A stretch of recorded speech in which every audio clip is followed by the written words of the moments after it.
Oops. It's the easiest thing to make. Bruschetta soup. Take a cup of rice, soak it with some cinnamon. How you doing? Chris. We're doing our classic D-Lo sound check. Hold on 1 second. Last week we lost our sound. Pull up closer. I'm gonna pull up closer. I'm parked all the way down there. No, come and get in this conversation first. And then you can do it. Because I ain't gonna be talking. Yeah, no doubt. All right, come sit down right here. Rice, cinnamon, soak it overnight. 1 cup of rice, 1 cup of water, cinnamon. Y'all, do anybody need anything to drink? Testing. So what I would love to do is come in there. All right, cool. Make sure everybody in here. D, come make sure that you look. Make Right. sure. Yep. I'll sit back just a little bit. I mean, we could all hear each other. It's not loud. So, but if anybody wants headphones, 1 cup of rice, 3 cinnamon sticks. we learn how to make bruschetta over here. Bruschetta. Hey guys, a little pop up here. We're in the Renegade Room. Manny's hosting us here from Thread House, and we're having a little powwow. We're gonna have a little powwow. First of all, thank you all so much for being here. I know this is like really intimate, but I really appreciate it. So I'm gonna use this time, first of all, so everybody introduce themselves and everything, if you don't mind. Have you all, we're filming this, right? But I think I'm gonna use this as like a focus group, because a few of you all have supported Thread House through a lot of different things. I really believe that what we're doing with our brand is something very unique. And I've been in a few different incubator programs in the past year now, 6 months to a year, and it's caused me to think about how to pivot my company. So I want to have this conversation with you all, first of all, because I respect all of you all in your profession. I really appreciate you all being here. And also, I want to learn a little bit from you all what you think and how you think about this idea around this pivot that I think is very essential for what we're about to do with Thread House. And I start off to my right with Brett and everything, and I'm gonna give you all a mic. I hope this is on. I'm gonna give you the mic, and you're gonna just pass that mic around. I might ask you a question or so. First of all, let me ask: is everybody cool and comfortable being a part of this conversation? Yep. Sounds good to me. All right, let's do it. And one more thing before you get started. Chris is going to be very honest, and he knows me very well. Who's Chris? Anyway. Oh, you calling me Chris? My name is Christian. Okay, Christian. No H. All right. And it's sophisticated. It's Christian as opposed to Christian. All right, Miss Kristen. I know him as Chris, but Kristen. He's gonna be very honest with me, and it's all good because we're friends. But I ask you all to be honest as well. No hard feelings. We just want to have a real conversation. I really want to get y'all opinion about what we think we should do. Starting off, introduction, go B. Everyone, my name is Brett Blaylock. I'm the founder of Infinity, and we are a circular economy SaaS platform. So we help companies track and trace their products throughout their full life cycle while supporting the resale, repair, and recycling of those goods. Basically helping companies to cut down on their compliance costs and risk and make sure that they're sourcing their products from ethical facilities and so forth, and also helping to facilitate the circular economy for goods. Sounds good. Wow. Yeah. Tell people how you're working with Thread House. So we're helping support you guys by creating what are called digital product passports. These act as like social media profiles for the products themselves, which will share information about that product's history, its environmental impact, and then also help facilitate, as we talked about before, the circularity of the Thread House products. Sounds good. That's really good. What's up?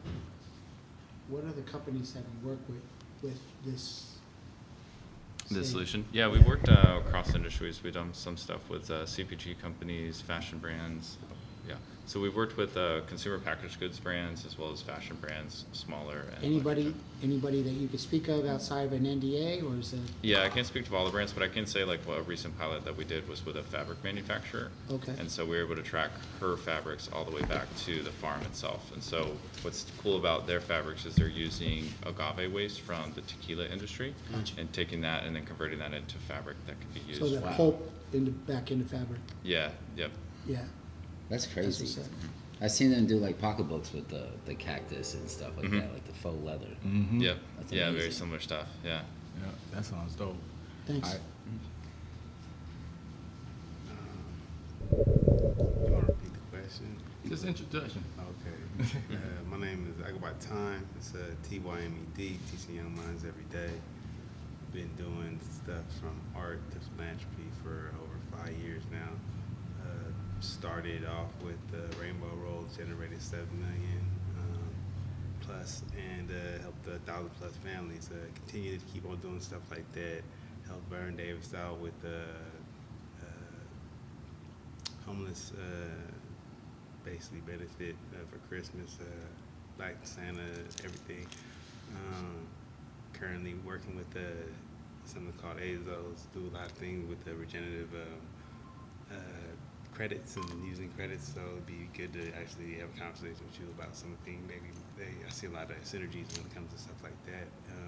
Something brand new just started, just released at Denver, and we'll be releasing soon. Stablecoin, basically. Cool. Now, how are you helping out or involved with Thread House? And I definitely am always supporting Thread House, coming up, showing up, supporting with the materials and stuff like that I come bring, and definitely sharing the word and keeping it relevant with the communities that I'm around. Dope. All right. So we're gonna go this way, and then we'll go. Sure. What's going on? I'm Danny Lopes. I am podcast host, and I know Manny from our weekly Clinic Wednesdays where we got to meet. Quickly became a fan of Thread House and the type of businessman that he is. And we use the podcast to kind of give us a platform to show everyone's talents, different types of events that we got going, like this one we used to kind of plug. So I guess, I'm here as a fan and just to support as much as I can, get the message out there, give us a platform where we can talk about what we have going on in our personal creative life and endeavors, and, just have fun. Right. And I guess you can say kind of like a podcast partner for this DIY pop-up thing thus far, and maybe, sure. And maybe more things as well. All right, cool. Love that. Appreciate it. Hi guys, I'm Amanda. I'm from Canada, and I live in LA part-time. I travel full-time doing travel vlogs, teaching yoga, massage therapy, body work, and I am also a writer and love writing poetry. It's my first time here. I came with Danny, and I'm excited to learn more about Thread House. Thank you for being here, Amanda. Hello. My name is Behold the General. I do positive music, inspiration, and motivation. I met Manny at Lamert Park. I was hustling, shooting content, stuff like that. Somebody was like, "Have you seen the jackets?" And I was like clueless to what they were talking about. And so they was like, "Go to Soul Folks," and it's these jackets that turn into bags. And so knowing me, I'm a content guy. I always want something unique. I checked it out, and we instantly clicked like homies that been homies for like years. And he was like, "Little dude, I need some help." So from then on, you know what I'm saying, it's just been that, you know what I'm saying, he called me, do some content, and then I just been meeting people like through the Melrose Trading Post to be able to inspire through music. And so just a wonderful God-sent connection from my brother Manny. And so that's it. That's dope. But tell B real quick, tell them a little bit what you do as well on the music too. So I make music without cussing. I rap, hip hop, R&B, anything to make you feel good. I call it positive music. So just to raise your vibes, change your life, motivate you to be the great you. Like pretty much self-love based off of some stories made to inspire. Like I don't really just want to just vent about me. So it's more of flipping it into third person, telling it in a we instead of me situation to, you know, just make people feel like I can sing this in the mirror or sing this to somebody to uplift. And so I always put my QR codes either on my clothes. I sell my albums through NFC tags. I keep something to tap some kind of way that you can stay inspired and not get tired. There it is. Dope. I'm not cool like any of you. I'm just a regular old dude. When I say old, I meant old. I met Manny during one of his ventures to try to create some products, and I think we always strive to be in line with what's trending and technology, and I'm all about that, right? Just trying to integrate. I got all these crazy ideas in my head that seem to resonate with Manny because he's crazy too. Like when I say crazy, it's just years ago I had imagined someone had told me, "What would you do if you knew you would never fail?" Right? Like all you had to do was do it, like jump, right? And you weren't gonna die. I think if you approach life, and I'm not saying go jump off and no shit, that's not what I meant. I mean, yeah, like the only thing that's stopping you from doing what you want to do is you. The fear that someone's gonna ridicule you for not being on trend or being different. Stereotypes, like the stereotypes that are created in our industry, like if you're black, if you're short, if you're fat, if you're old, like all those things, they're so hindering. And I don't know, I just think that I've always wanted to be a resource to many in as many possible ways that I could, where it didn't incur a cost, right? Like I think through our actions, we should live longer. And that's a whole other story about me as far as living, but I'm just here to support Manny the best I can, and maybe give away some jewels, because I still have some things that I can give away that I think anybody, if they had the hustle in them, or if I seen a drive in somebody, I would just give them something knowing that they could do something positive with it, because at the end of the day, I'm just trying to leave a spot, a mark.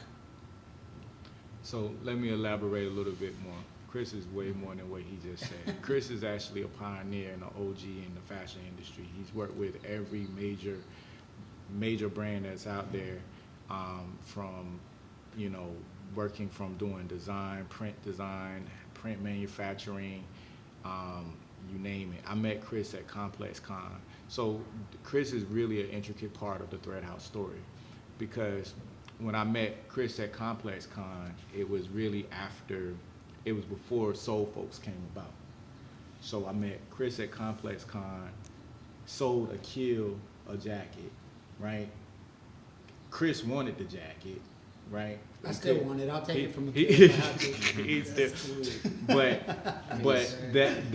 that was before Soul Folks. That was an idea of, I wanted to create this whole incubator idea. And later on, fast forward 2 years later, Soul Folks came about. The collaboration between me and Akil came about. The relationship with me and Chris began to cultivate. For 2 to 3 years after that, Chris came in. He heard about what I wanted to do with the incubator program. He supported me with equipment. He supported me with material. Akil had the space, and it all came to fruition. I say that because, you know, he didn't only just show up with a conversation. He showed up with the resources. He showed up, and this was years. This wasn't like right after. It was years after, and it was just us cultivating relationships. So he's definitely a very extreme, intricate part of the growth of Thread House. The reason that I'm here today, and I don't take the relationship with him like we talk shit, but at the end of the day, I got a lot of respect and a lot of love for him, and you know, I value what he says to me, and I think that it has to be spoke about, that he knows what he's a very creative person. He definitely always challenges me, and I think that even us having this conversation, as we get deeper into this conversation a little bit later, you'll understand exactly what that relationship has cultivated into right now. So I just want to make sure that I properly give him his flowers for who he is to me and why he's here. And he just pops up. I don't even know how he even knows what's going on with me. He's like, I see you on social media. I don't even know what his social media is. But I know, right? But I know he watches me and he has my back. So that you can't ask for more than that. Well, as a Scorpio, that's in my characteristic and nature to move freely without people knowing. Yeah, that's how you do. All right. Hi, I'm Erica Brule. I'm the founder of Flip for Good, which is a nonprofit that redesigns transitional housing facilities for individuals and families recovering from crisis, whether that crisis be domestic abuse, drugs, recovering or re-entry after being incarcerated. And the key function to what we do is we leverage trauma-informed design principles. So while individuals and families live in these facilities and they're receiving wraparound services from the organizations, one of the things that the organization is missing is, while they provide trauma-informed care, they don't provide trauma-informed design. So the environments that they live in are stark, institutional, they lack color, they lack any sort of flavor, if you will, that will help the individuals as they're rebuilding. So you see decreases in, you know, what am I thinking of? We would see decreases in an undesigned unit. Heart rates are higher, stress levels are higher, serotonin levels are higher. So we come in, we redesign this space using healing color palettes, furniture, materiality, things of that nature, so that as the resident goes through their living period in the facility, we start to see reductions in stress levels. They're sleeping more than 6 hours per night. Their happiness increases. Their hopefulness about the future increases, which then has downstream systems impact in terms on how much we're spending in, you know, emergency care services with the government and you know, countywide. So I'm here to support Manny because we met actually in a founders class, grade 110, that's how we connected. And just as you had mentioned, he was talking about the street sleeper and it blew my mind. Like, it was such an incredible, moving, you know, it was an incredible and moving concept, right, that someone would think to create that kind of, you know, garment that could be used wide scale. Because I think about the people who are living in Skid Row and in downtown Los Angeles, and immediately my mind started spinning that this could scale so large and it could have such an impact, right?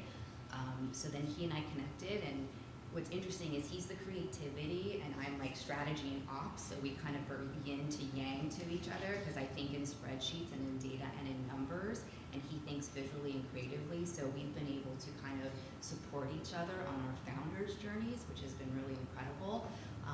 And so I'm really happy, I'm really excited, I'm so proud of you. I adore the shit out of you, and I'm just so thankful to be here today and to meet all these wonderful people that are around us as well. Dope. And one thing about Erica, she definitely said, I love the fact when you ask, you know, you say and you pray for something and then it gets revealed to you right away. That's when you know you're in alignment. And the night before we had our meeting, I didn't know I was gonna meet Erica. And she reached out to me, we had our meeting, we connected automatically.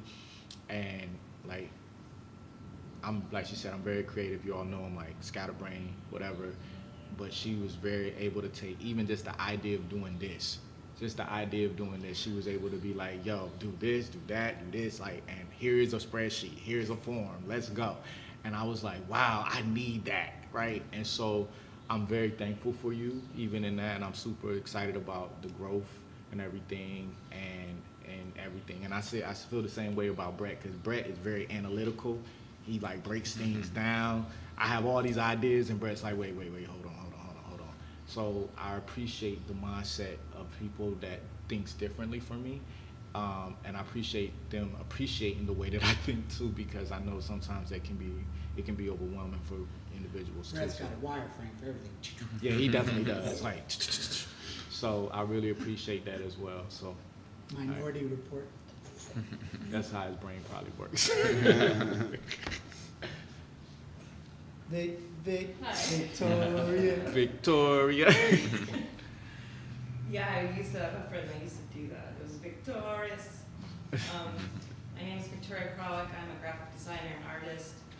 I met Manny one day after one of his sustainability talks at the LA Textile Show. And it was just really inspiring. Like, you know, the sleeper jacket, like that was like so really cool idea because at the time I was actually working for a furniture manufacturer, and I was thinking of this like a similar idea but in a furniture sense of like a cot, but it's also a backpack and it can unfold into a cot to house someone. So I don't know, to meet someone like with the similar like wavelength of thought was really cool. And you know, I also have my own entrepreneurial ideas that I've been sitting on for years that I want to let it burst out and like really go for it soon. So yeah.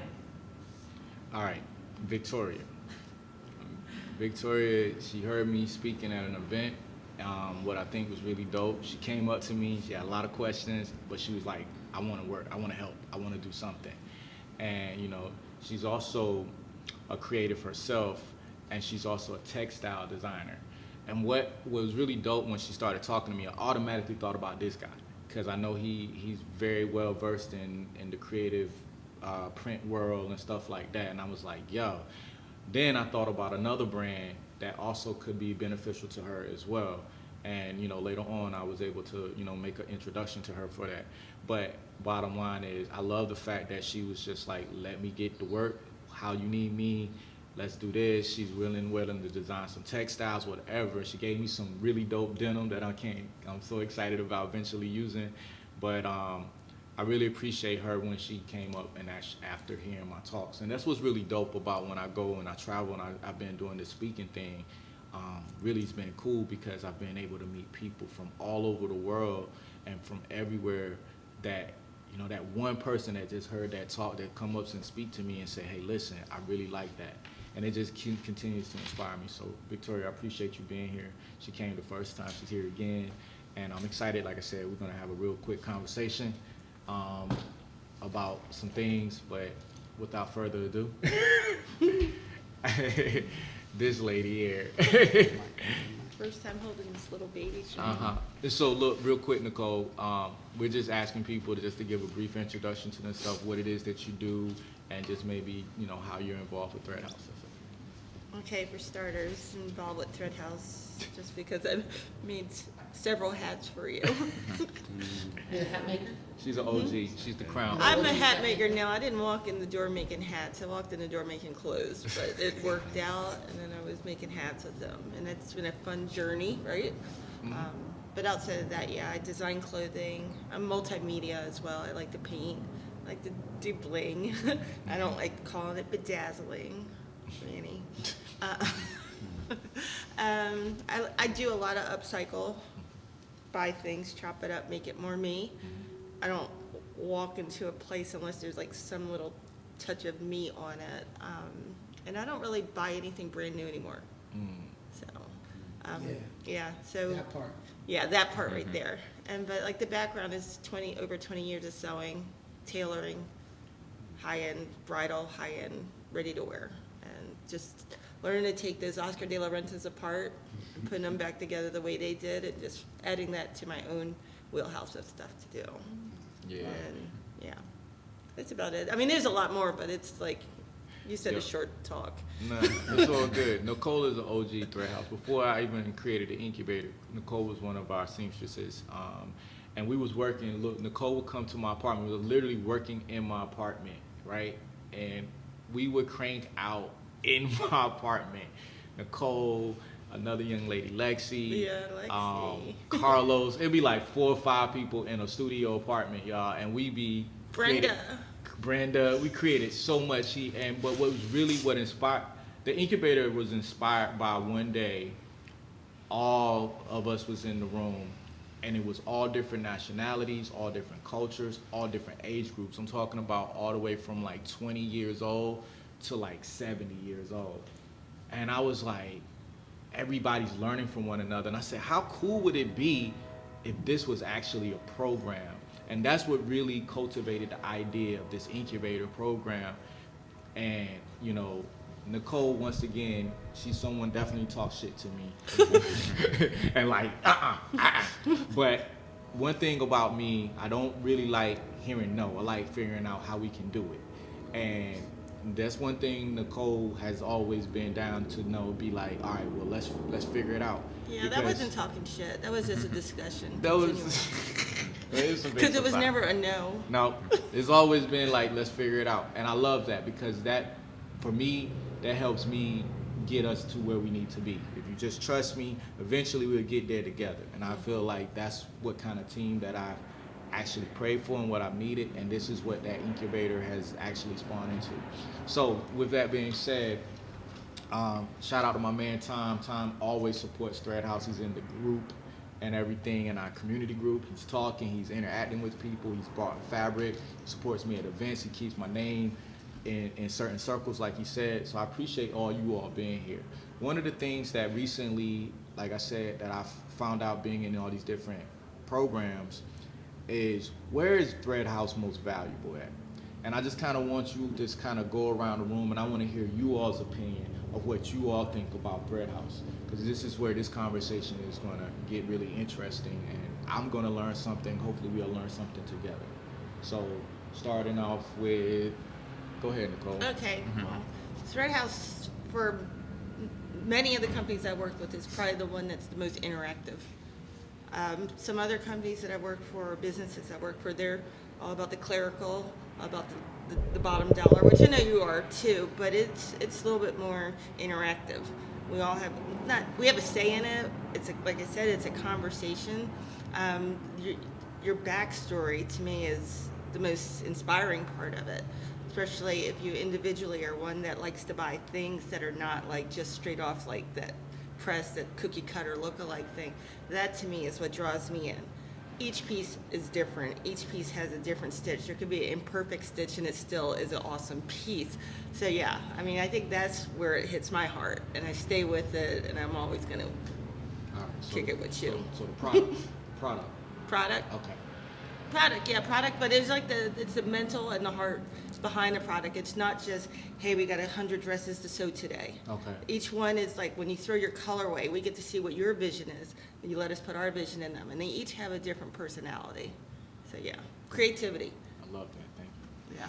Yeah, I'd agree with a lot of things you just said with the sustainability, though. You being able to, I mean, like, I don't know how many people that have, like, bought brand new things in this last year or something like that. Like, I mean, I reuse things as it is, but having things and actually making it your own, like that, like what I got from that is like, it's a lot. It's making it your own, like, you know, that love that you get from what you have on, and you know, like and repurpose, you know, the repurpose of it, and how much emotion is in that sometimes material what you're using. I was looking for my phone to take notes, and I'm like, dang, it's over here. I know, it's being recorded. Yeah. Go ahead, Brad. Yeah, for myself, I think it's the upcycling piece, so the sustainability aspect, as well as the I would say creativity, but also more of the utilitarianism of the goods, right? It's like thinking about the street sleeper, being able to make that actually functional and usable in multiple instances, I think was pretty slick. So. All right, bet. Thank you. Yeah, I would think it's the way that you bring the community together. You said it earlier that you're bringing 20-year-olds together with 70-year-olds and all facets of different, you know, shades of people from all facets, all different points in the world. That's why I gravitated towards the brand and towards you, as you made me feel welcome right away. And I feel like that being part of a brand is what we're all looking for, like feel a part of the brand. And you will really allow us to become part of the brand by like teaching us what you know, bringing us and allowing us to like touch things that like you're actually bringing together. And this is a process that you're learning, but you're bringing us with you. So yeah, that's a blessing and a pleasure. Now, this one was the question or the statement that we need to. Oh no, just what do you think about when you think about Thread House? What do you think about? You is what I know. Right. I said it before, 'cause that was how we get in. And like I said, it's all about sustainability and bringing people together. From what I know about my brother Manny, it was just always about some kind of philanthropic like look. It's about helping people, and that's the same thing I strive on. So all of the encounters is always about work. So we don't have too many deep conversations, but they always get to how great the kids is doing and how we can help the next person. You know what I'm saying? So that's what I know about Thread House. It's all about helping people, and with the name, it's just we thread this house. We sew it together. We bring it together. That's how I would have, pictured it if I had to just off the fly figure out what does Thread House mean to me. Let's thread this house together. Let's bring us all together in love.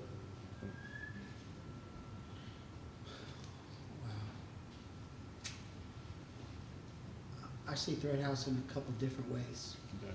I see it as a brand, and I think there's a lot more vertical growth as a brand, not necessarily as an incubator or but a brand, right? Sometimes you water down a situation by putting everything in the same box. So then when people think about Thread House, it's only one thing, and it's not. It's so much more dynamic. His level of manipulation in your brand is by itself. It's integrated, but it also can stand on its own, right? Create its own lane. It's integrated under an umbrella, but it could still be a standalone, right? So, but as a brand, I think, like you traveled the world, right? You go to different places to try to integrate their recycling, their repurposing. But I think, if I'm being honest, I would stop reaching. I would, if it was me, if I'm you, I stop reaching that far. Because there's so much more impact. I mean, there's so much more that you can impact here, right here. Germany would probably awesome. Paris is probably great, right? Brazil, but the focus is Thread House. If you go back to its roots, was about taking something and making something out of nothing. That's Thread House, right? So I don't think you need to cross an ocean. I don't even need to think you need to cross freeways. You stay in the cut and make it Thread House, right? It's not Thread Apartment. It's not Thread Condo. Thread House, right? Houses are grandiose. They're solid. They're built on. There's not watered down versions of it in different places. Not to say that it's a bad thing, right? But in my experience, 54 years old, and all the life that I've lived and all the things that I've done, I would rather be great at one thing than half-ass at 10. Not that you half-ass. I'm just saying, nobody, even psychologists have said that when people say, "Oh, I'm a multitasker," it's not true. You can't multitask. There's no such animal, right? There's not. You could be an analytical thinker, you could be a logical thinker, but you're not a you can't be multitasking. So you can't be, say, Cutting hair. I'm threading clothes. yeah, At the same time, you would have to stop doing it. Yeah, you gotta, I just think if there's more focus, more focus here, when I say here, just in your immediate space, right? This place is given, I sold a machine to this dude, right? Which was good because I needed it. But at the same time, that machine's not gonna be available to you. And the stuff, he's gonna put it over here. So that machine's gonna allow you to do stuff that you've never been able to do. So it's about working the resources that you have. So I think, in a nutshell, maybe don't stretch so far. And what I see with Thread House being is making something out of nothing, right? And that's your jackets, your bags. If you just concentrate on it being here, here, I think it'd be a stronger brand. Yeah. But either way, it's great. Appreciate that, Chris. Okay, selfishly, Yeah, go ahead. and with only knowing you for what, 2 months now? Yeah, Two whole months? I need y'all to rip it. Yeah, go ahead. My feelings about Thread House, you know I love you, and my selfish thought is this: I see Thread House through the lens of social impact, and I see Thread House through the lens of being able to scale, specifically because of the street sleeper, right? As much as I love the street sleeper and I see the benefits of it, I think one of the things, focus on me. I think one of the things we need to work on or figure out is the price point. Okay. Because if the price point of the street sleeper comes down, it gets into more hands of the people who really need it. Yeah. So you've got a solution on your hands, right, to help people who are living on the streets, but we can't afford to get it to them in mass, in quantity, based on the current price point. So when I think about how we expand that selfishly for you and for saving more people, is thinking about how we bring that price down so that we can pump out quantity and get them in the hands of the people who need them. Can I speak to that real quick? Always. All right, so the way that the idea that's been about bringing the price point down is actually to get corporate sponsors to sponsor the street sleepers, right? So the whole idea, and I can say this now because it's official, the whole idea of us collaborating with Backwoods was to get them to sponsor, 50, 100 street sleepers. So that means they pay up front for me to be able to afford to pay for the labor, to reduce the cost, to then provide it to the individuals that need it on the street. And then for the community, if they want to support it, that's where the buy one, donate one business model comes in. But the idea, because I saw how much work it took for us to produce it and to think about it, how do we scale it? I'm like, these bigger corporations, they could use the idea, the publicity, right? But they can also put their money back into our communities. And I agree with you, but I also don't think that you have to put the power in their hands, right? You Okay. can build economies of scale with the street sleeper without having to turn it over to a corporation. Okay. Because you think about it from this perspective, all corporations have ESG, CSR initiatives that they're trying to meet annually, right? Right. So that they come to you, and I'm making this number up, hey Manny, yep, we're gonna donate $10,000 or we're gonna sponsor X, Y, and Z. Right. Tied to the street sleeper. Right. I think one of the things that's being left out of this equation as well, I think you said Backwoods is willing to sponsor 150 of the street sleepers. That's great. Right. But do you know how many people are homeless in California alone? Oh yeah. It's going to make a dent, and I'm not saying that that dent isn't important, but when you think about the gravity and the expansiveness of the homelessness crisis, Okay. you need to think economies of scale so that you can meet the demand and the need. And that's just California, right? Okay. You have a whole nation that you can take care of. Right. And you started forging with pathways. I know you said don't go overseas, don't cross the freeway. But even if you think about expansion long term, you've got other countries that you're already building inroads with. And so to be able to prove the concept here, first and foremost, and to get it in the hands of the people who need it, I mean, it could blow people's minds if you're going to say something. Yeah. Hold on 1 second before you go. sorry. Rich, come on, you gotta get in this conversation. This is my man Rich. Come sit there, sit beside Nicole. Come on. Introduce. What up, Just? Hi, Jess. Erica. come on, get in this conversation. Rich is like one of my mentors. I'll have him introduce himself in a second. What's up, dog? How's it going? And his birthday's tomorrow. But thank you. He's definitely a legend in this space. He's my mentor, just like Chris is. I got a lot of respect for him, so I definitely wanted him to be a part of this conversation. And like I said, I'll have you introduce yourself later. But what this conversation basically is about, I'm asking people when they think of Thread House what it is that they think of from a business perspective, from a business model. And so Erica here was just explaining her perspective on how she thinks this product, the Street Sleeper, could be actually scaled, and also how we could be focused on creating a price point that people could actually support. And them glasses is fly as hell, I have to steal them. But yeah, so, and then my man Chris was about to chime in on it, so they're definitely. So, not a total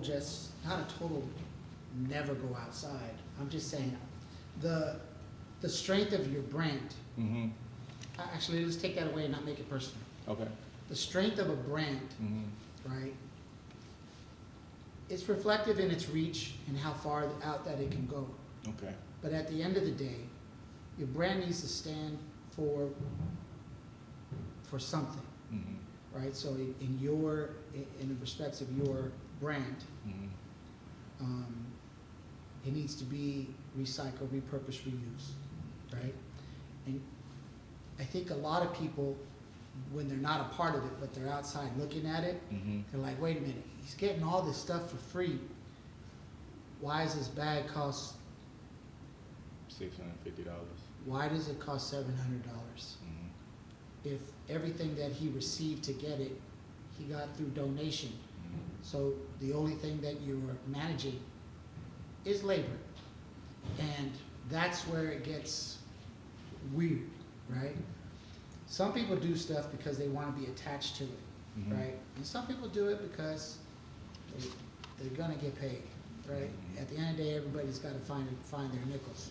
Right. So, sorry, I don't think touching outside countries with your products as a brand is great, but if you rise in your community, right, because you've made it more available, because that's what I said, and it's not just your sleeper, right? It's not just a sleeper. It's the jackets, it's the sweaters. It does kind of take it out of the hands of people who need it as opposed to people who vibe off of it, right? And I think that's the question, that's the clarification I should make is when I think about the Street Sleeper and its intended purpose, right?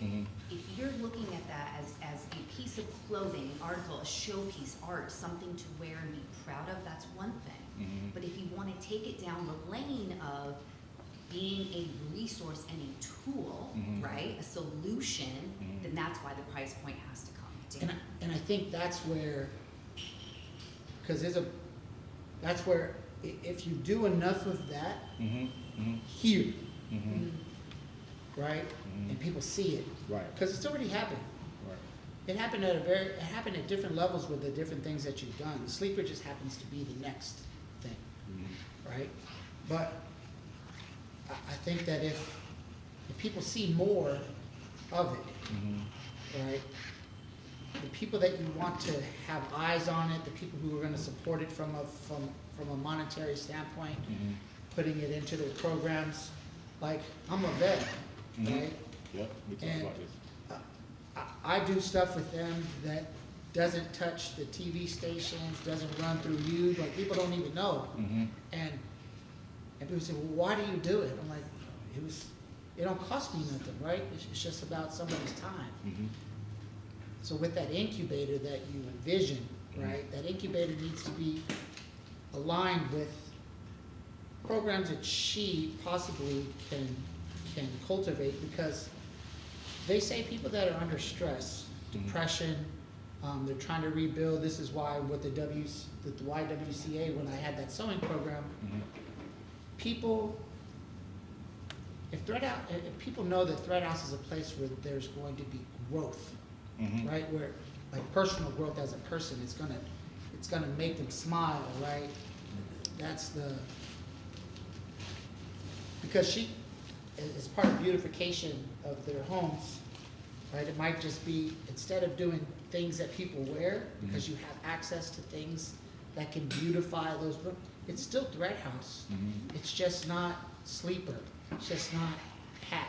It's just not jacket. Now it's home goods. Bedding, sheets, Bedding, imagine. So you know, let's well, put a, it's all the same. We can let's, put a pin. yeah, let's put a pin in. I want to hear from Victoria as well, and then I want to hear from Rich, because you spoke to a point that's going to lead me to my next question, because I really appreciate that feedback. Go ahead, Victoria.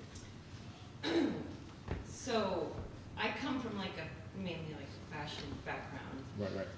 And when I think of Thread House in the realm of fashion and of the world, and particularly in America, like cities of fashion, New York, LA, Miami, I think of New York's vibe. It's like, you know, like Ralph Lauren, Marc Jacobs, like all those type of lines. And then I also think of, and then when you go to LA, I think of fast fashion and denim. And I think you're on the cusp of like ushering in what LA fashion can stand for next. Like fast fashion is dead. Forever 21's going out of business. Like Shine or Sheen or what, I don't even shop there, but whatever, like because of the tariffs, like, you know. And then also like denim, like, you know, now there's just brands here that are left here, like Selma, like Midwest Moms in Dallas. Like there's no new edge to that. Like you're like a new edge that can represent this city, and also in like a more like emotional, like grounding way, you know, helping out like the real problems of this city. Okay. Like New York, what provides jobs? Like you're like trying to fix like a crisis here, help a crisis here, on top of making really cool, dope stuff. So, like, I think of it now.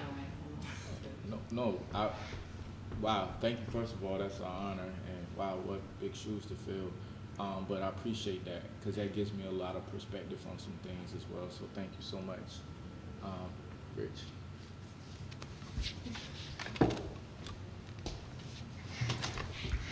Thread House, to me, I mean, you've done a lot, Manny. You've done, like, I think what you've done is a lot of networking and coordinating, putting a lot of things together. And I think with Thread House, you did that, explaining it through apparel and through pieces. And I think now you're trying to create something that's sustainable and a little bit more on the survival kind of tip, kind of to what everybody's seeing right now. That's kind of where everything is at. I think also what we've noticed too, a lot of overconsumption has happened, you know, and there's so much extra, a lot of stuff that now we're noticing is a waste.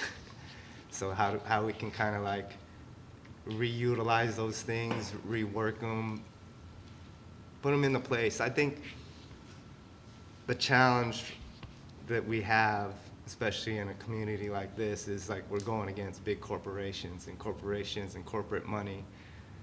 Those are the ones that always just finagle everything and create marketing strategies and all those things to make you buy, when we're here trying to figure out ways of how we can do less of that and create better quality or better things, you know, or better things in life, you know. So I think that's our bigger challenge, is how do we do that and stick and move through our internal channels, you know, and then how do we support those kind of things. Like through my experience and my background, I was never in any of the categories to be in the first place. I started in graffiti, and then from graffiti it got me to do graphics for streetwear brands, and then from that I was able to do my own, I guess, like first like streetwear graffiti type inspired brand. From there, it landed me into Vans, and then from Vans, they made me design snowboard boots. I never did any of that stuff. But I think what was ill about a community like this is like we think out the box, you know? And then I think that's where Manny is trying to do with his thought and process. So when we always talk about like, how do we do it for the masses, or how do we get money to even back in and support it, all that kind of stuff, through my eyes, you just got to believe in what you're doing and then just continuously pound it, and it'll happen. Started a footwear brand, Creative Recreation. Nobody knew about that shit. And then when we first started, we were saying it's a lifestyle brand. In the footwear industry, there wasn't lifestyle, and that didn't exist. And then we just kept pounding people on it, saying, nah, lifestyle, it's a brand, it's a category in footwear. It's like, if you want to go work, if you want to go play, this is the shoe for you because it fits your everyday lifestyle. Then fast forward, what happens? Corporations start taking it, lifestyle this, lifestyle that. Oh yeah, we got a lifestyle category. No, you're a sportswear category. Now how that's my point, is like everybody will finagle and try to get into these things that we kind of create and process, but the bigger thing is just we're the ones that have to disrupt in the first place to make all that happen. That's the word. And that's what we did. Muscles don't grow unless you rip them. But it's hard because you're also going against, like, we were going against, what, the top 5? You know, at the end of the day. And then, I mean, my pat on the back was I had friends that were working at Nike and Adidas and all those places, and they would have their sales meetings, and they were like, the head honcho or whatever is like showing all our shoes in the background, and then they're like, who the fuck are these guys, and why the fuck are they taking all our space? It's like, nah, we can do that. Because we're the ones that are we have to create innovation, we have to create all that kind of stuff that just really puts something special out into this universe. Whether we get fame for it or not, it doesn't matter. At the end of the day, the bigger thing is at least we put it out in the universe before we died. The worst thing is to die with it. As long as you get it out, whether it's free, whether you get paid for it, or any of that stuff, at least it's out there. You know, I think the bigger challenge, again, that I'm also seeing, I'm sorry I'm going off tangent. So you said something that I really want to address, and then I want to get us to creating the reason that we're here. But this is like a focus group for me, and it's really important because I needed to hear from you all what your perspective is on Thread House. So one of the things that I've been struggling with in the past 6 months, especially being in these incubator programs and learning about these accelerator programs and just relearning and understanding my business a little bit differently, is what is it that Thread House do? And you know, when people think of Thread House, one of the first things they think of is community.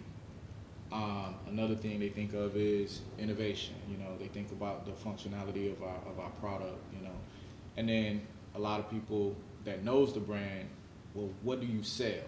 And people know us for selling our hats. So one of the challenges that I've had is really figuring out where is the real core business model. And I've been challenged from people with the idea of this incubator program and the initiative, right? Because everything that I've done has been super authentic, and I've put the initiative before the product. I don't talk about how dope my product is more so than what I talk about helping people. But to be honest, investors and people that wants to support the brand, they don't give a fuck about none of that. They care about the bottom line of how much money is it going to make? Is this a scalable business? And if not money, how much exposure does it lend to my company if I support you? Exactly. And so, you know, I've been challenged with putting the product first. So what is the product? And most of the people have told me that they feel the strongest product for us could be not just the street sleeper, but this workshop idea. And what's really been interesting about it is because they feel like it's a way to tie-in community. It's a way to create product, right? And whatever product we make, it's also about sustainability. That's another thing people mention when they think about us. They think about sustainability. So I've been like, well, do I go hard on making more street sleepers? Do I go hard on making more hats? Do I go hard on making more producing more workshops? Where do I go hard at, and where is that going to be our strictly business model for the brand? Not having everything, we can do it all, but what is the thing where when I give that elevator pitch, this is what the brand is? I don't think we can answer that for you. You have to answer I it know, for yourself. I know, no one can, but the conversations that we're having is going to help me lead to that answer. Absolutely. So yeah, and it's going to take, I'm still going through it, I'm processing it too, because it takes a lot to ask questions like this to get the feedback, as I have individual conversations with all of y'all.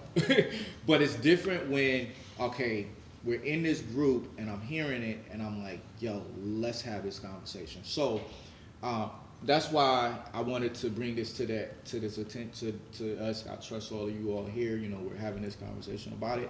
But that's some of the things that I've been challenged with. If anyone has any feedback to that, great.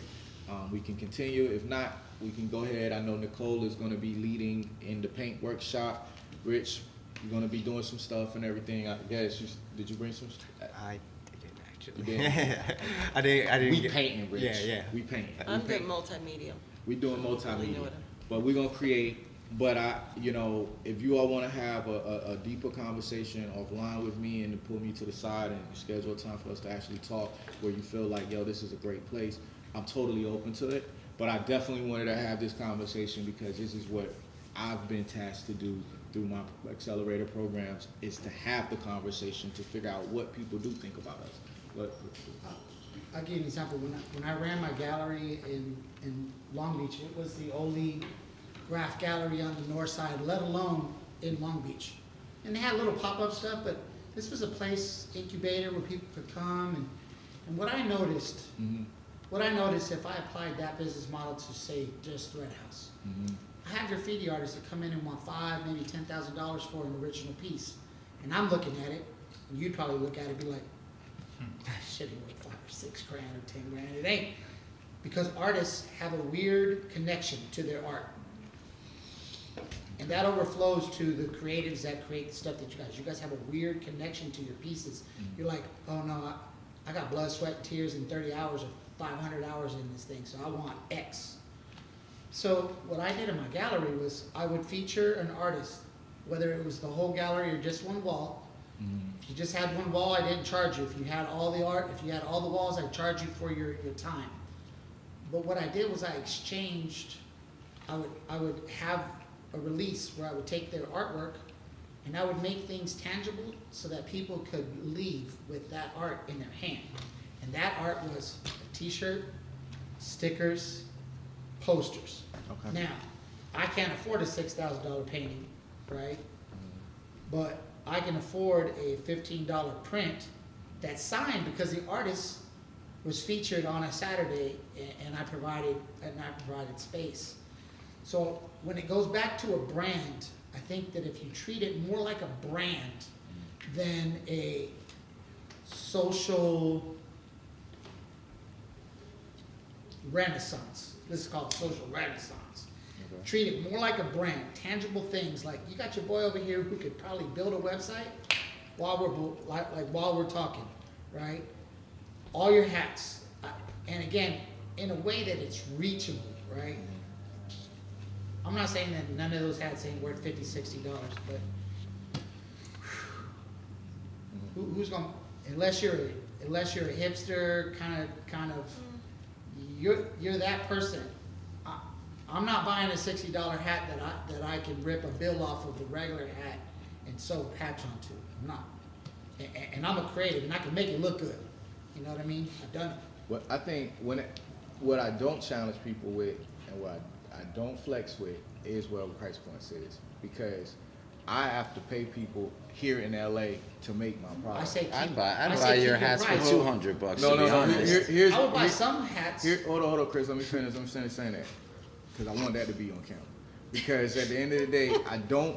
Because here's the thing: people like Nicole, people like Alea that just walked in here. You know, people that is real live faces where they can point and say, "Hey, this person is a part of the Thread House team, and I'm actually helping support their lifestyle." I don't flex on that at all, and this is why, because there's a lot of cookie cutter shit out there. You know, people got Gucci hats and shit, and they're paying $500. They're paying triple X for not even half the fucking creativity that we're putting behind our brand. I So think when it's the people. I think it's a kind of person that buys a $600 Gucci hat, right? There's less those people.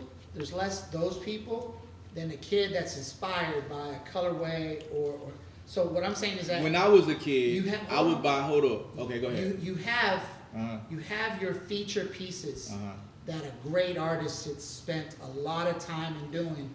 That's worthy of that high premium stuff. That's the original artwork that's on the wall.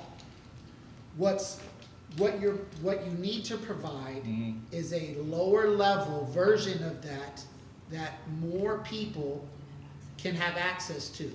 Okay. Even to the point that in these workshops, pick your panels, sit down with the sewer.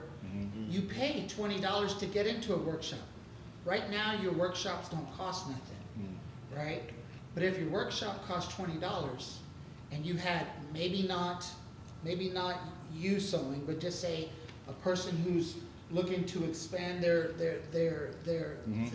skill set or creativity, sewing them together, and then that hat now is a tangible as opposed to buying it and you're like, well, then I ain't never gonna make no money on the premier ones. I love it. So this is why I've been challenged with that question, because people see the value in what we're creating in the community, doing it through the workshops, because we can sell a $30 ticket, which was what was the price of this workshop, right? Yeah. We can sell a $30 ticket. We can pay our seamstresses to come and make the hat, or we can have you go come and customize your hat, put it together and everything, and then that way we're moving product, we're building community, but I'm not focused on selling product. I'm selling a service or this as an experience. And people, investors, mentors, people that I've talked to in these programs have said to me, in a way, I think you have to revisit how you look at Thread House, because you need to ask your community. This is why I had this conversation, because people see more value because of the price points, because of the experience, because of the technology, because of all of that, the sustainability. They see more value in it for us and get more scalable for it to being these DIY pop-up workshops. This is why I started doing it. This is why, because it was supposed to be an incubator program, fuck it, we ain't got the building. We gonna find buildings, right? We gonna figure this out, because people have seen that it's way more valuable for me to do it that way and figure that out versus trying so hard to continue to sell one product at a time. The street sleepers, everything, they can be created within our workshops, within our communities, and stuff like that. Like a course. Let's say course. Yep. Street sweeper This is course. Yep. It's 5 weeks. Yep. The first. Street sweeper. Sleeper. Street sleeper. Get them right, D-Lo. Get them right. So ask, Tongue twister. Whatever, Yeah, like, it is. the sleeper. The sleeper is opposed to the hat, right? Only a seamstress or someone who's made one will understand what the timing is on that, and you have to make it make sense in a creative way, so that people, when they get here, because you only really got about an hour. You only really got an hour with somebody, so you could say it's a 2-hour thing, and that you stretch, you get ready, you you talk a little bit, and then, okay, let's get to it. Let's get right? to it, yep. And then the last half hour is left cleaning up. But I ran that sort of thing through my art gallery where I would bring people in, and it was $20 a head, right? You make your own t-shirt. You pick the color t-shirt. If I wanted it to be a 2-day thing, you would come in the first day and I would have graphic artists or myself, depending on the sense of the group. And they would sit down and literally just conceptualize with you with your design. Right. And then you'd be like, okay, cool. And then you come the next week and then you print it. Right. Now, a part of the process was I would give away the first one, but it's just a print. Print might cost $2 because I got a DTG machine that only costs 30 cents. Bring whatever you want to bring that day, and you can print as many of them as you want for 50 cents each. Sometimes people will do the entire brand through there. So when you talk about integration and involvement of the community and still covering the cost, it's all there. So back to when you asked what I thought Thread House should be.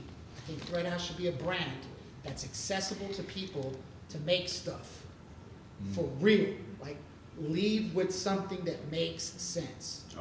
People pay me $1,000 to put transfers onto stuff for 4 hours. I show up with a heat press. My heat press is in the back of my car. I know you got it. Right?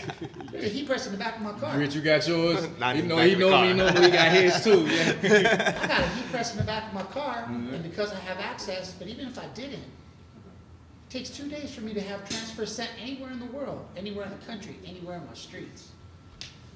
Accessibility. I just think accessibility, and I know it's not meant to be fast fashion because you're actually asking someone to be creative. You're saying, here is a 5-panel hat. Is it 5 panels or 6 I'm not the creator of it. Let's just say, but you sold them.